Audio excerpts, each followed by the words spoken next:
Yeah, I mean, he was getting cheered. Cena, when he was coming with the potatoes, he was getting booed. And we talked about this that night watching the pay-per-view that they're trying their hardest to rebuild Cena, and they're having a hard time with it. People don't want anything to do with it right now. That outfit, that hat, that thing has got to go. Either one day he was a rapper, now he's a Marine, and now he's a lawnmower. I mean, what's going on? I think I saw him mowing my lawn in the front a couple days ago. I'm expecting him to come back with the Mexicos and start a big gang. Yeah, they are trying their best to keep Cena as a face. I mean, they're reinventing. It's not working. Well, no, it's not, because people are tired of seeing him as a face, and people, quite frankly, are tired of seeing him in the main event. He's got to go heel. And, again, he's in the main event for SummerSlam. He's got to go heel. And I don't like that he's at the main event for SummerSlam against Randy Orton. He hasn't done anything. Just make it worse. Didn't they see what happened to him on Night of Champions? Didn't they just see it? That Randy Orton was getting cheered over John Cena? Yeah, I really don't get it. Do you think that's going to work at SummerSlam? That they're going to pull this amazing storyline from now to SummerSlam that's going to make people cheer for Cena? It's not going to happen. Well, let me ask you a question. Remember back in the days, back in the 90s, right? Yeah. There was such a thing called the number one contender, or the next person in line, or the next person in line. Right. But for years now, we've been seeing nothing but Triple H and John Cena. Yeah, okay, look. What was this? Maybe the third time they might have lost to Randy Orton? How many times are they going to be the number one contenders? I mean, granted, they are the only top talents on the roster. But right. Damn, I mean, who is actually next? I mean, they both lost. Who should be next right now facing Randy Orton at SummerSlam? Shoot, you know what? It's hard to say just because of the simple fact you brought up a point earlier today about how there's so many heels on Raw. Yeah. And with Randy Orton being the biggest heel, it's hard to push anybody towards him. Right. That's why you have John Cena and Triple H both faces, because there's no one else on Raw. I mean, you have Mark Henry.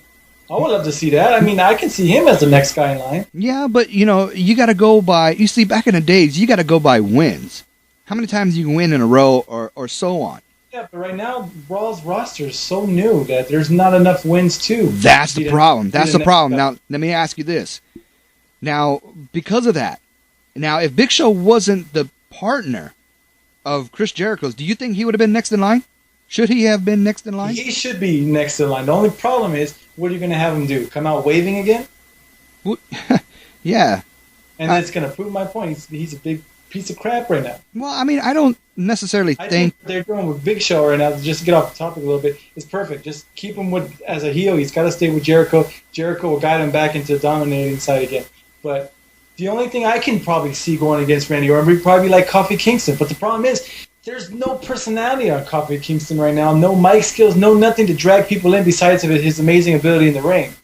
So it's hard to build up a story there. I mean, you don't really have anybody. No, they're not going to push them that much. Exactly. You have MVP. MVP's got a lot of pop when he comes to the ring. Well, I tell you what, if it wasn't a Big Show, I tell you who could have been next in line. Ken Anderson, Mr. Kennedy. Yeah, but they blew that. Yeah, they blew it. I mean, that would have been a hell of a SummerSlam match. But they blew it. But, like I said, my point is, how many times is Triple H, and John Cena going to get themselves involved in the main event for the belt, and they lose because Randy Orton can't win without legacy, and still be the number one contenders? Yep. I mean, there's other people out there. Why don't they start using their talents? They can't. They don't have any more talent right now. What they think is just the big guys on top, which you've seen on the pay-per-view. That's it. Nobody else is underneath them. And if I was everybody else in the locker room, I'd be very upset. Well, in that case, I encourage everybody else in that roster. They say it's either Triple H or John Cena. If it ain't one of those two, the rest of them are garbage. Well, then I start encouraging people, because it's not only every pay-per-view, but it's also every Raw you see. It's the same people in the same event, and they're just rubbing it in our faces. I encourage people to stop watching these pay-per-views. That'll learn them. Stop watching the pay-per-views. I will stop watching the main events on Raw when it continues to keep having Randy Orton and John Cena and Triple H, because what's going to happen is they can pick it up on the broadcasting and whatever they do to see the ratings. Like when they were doing the WCW, WWE, remember when they were having the wars and they were saying every time like WCW was like start up or something, like the ratings will drop on Raw or something like that. Well, fans should start doing that again. Whenever the main event comes up, just change it. You can read about it later. And then you're going to see the ratings drop every main event. They're going to have to switch it up. And so what happens at the end of this match? Legacy comes out and they pick up the save, which was a very weird ending to the match because all of a sudden somebody mentioned that it was a no disqualification match. When did they make that? I think they did it before the match, but it kind of was. I was thrown off too because I didn't know that either. I was like, well, wait a minute, it should be a disqualification, and why they're not ringing the bell? But I think they gave that to you in the beginning of the match because during the match, remember they were on the tables and stuff like that. They were doing some kind of stuff, but so anyway, it kind of threw me off at the end of that match. But I don't think it was because the announce team said it. I think it was just because of the fact the match was so boring. That yeah. By the time it got to that point, you're just like, whoa, something changed? Yeah, I mean, you were kind of confused. I mean, this is one of the times where I was messing with my phone. Still, I mean, I saw the gist of it, and I wasn't impressed. I mean, it didn't capture my attention. I'm going to say this was a horrible match. One of the horrible matches of the night.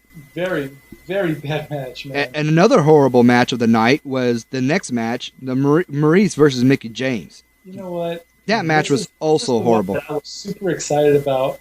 I was wanting to just come see this match, and I was just very disappointed. You know, well, very disappointed. I could tell you why Maurice really was looking disappointing, and that's later on in the news and updates. So, but yeah, you know what? You told me that earlier, and you know what? I didn't see anything different about that. I didn't see her performing any different than she normally did. So that was a little surprising. When you bring out the news, I'm just surprised about that. But. Yeah, Maurice drops the strap, and there's a reason for it. And Mickie James became the new Divas champion. Which I called. Which we called again, and so far, if you look at it, we only lost one. We only lost one match, and that was Randy Orton. We thought Triple H was going to actually win back the strap, but no, because guess what? The Legacy had to help him. Yeah. So the next match, which was probably the most entertaining match, I think I want to say it was not the best match, but it was up there. It might have been tied. This is, of course, the Rey Mysterio versus Dolph Ziggler match. That was a badass match. I have that as my third favorite match of the pay-per-view. And not because it was boring or anything like that. Your third? It was really good. I have it as third. I thought the six-man match, I don't really like triple threat matches or big tag team matches like that. Right. This big group of guys. Right. But I thought the six-man match was well done with the last place, with a last-minute replacement. I thought it was good. I thought they did a really good job. And for me, that was the second best match. But anyways, Dolph Ziggler and Ray, that was an excellent match, man. Ziggler, you know what, looked way better, and he worked a lot better than Ray did. That's just my opinion. I mean, Ziggler, from the opening of the bell, just came out with authority. And let me tell you also this. Ziggler is a heel. Maria is a face. Right now, you know what? It reminds me of the Macho Man, Randy Savage, and Miss Elizabeth. Right. That kind of gimmick. You had a face manager and with a heel wrestler. Right. And it works. It's great. And if Dolph Ziggler and Maria works together and has that Miss Elizabeth distraction, and then Dolph Ziggler comes in for the kill like he did last maybe a couple weeks ago, and that's how he won against Finlay. I think it works, and they should continue to do it. Yeah, and I think this is I don't know if that's what they're trying to go with that, and I hope they are because it sounds really good. And that's why I'm thinking maybe that's the reason why Dolph Ziggler lost this match, was just because they're trying to build that story a little bit before he gets a title. Well, I can only hope that there is a rematch at SummerSlam. I think there is. It has to be. And Dolph Ziggler has proven. I was a little upset at the fact that no one was excited about that match. If you saw the crowd, they were very quiet. Well, I was excited about that match, and I think people for the most part was kind of hoping Ziggler would win, kind of holding their breath. Maybe that's why they were kind of, quiet a little bit. But that's what I was quiet because I was kind of holding my breath. I'm like, come on, Ziggler, just pin him already. But you know what? The whole match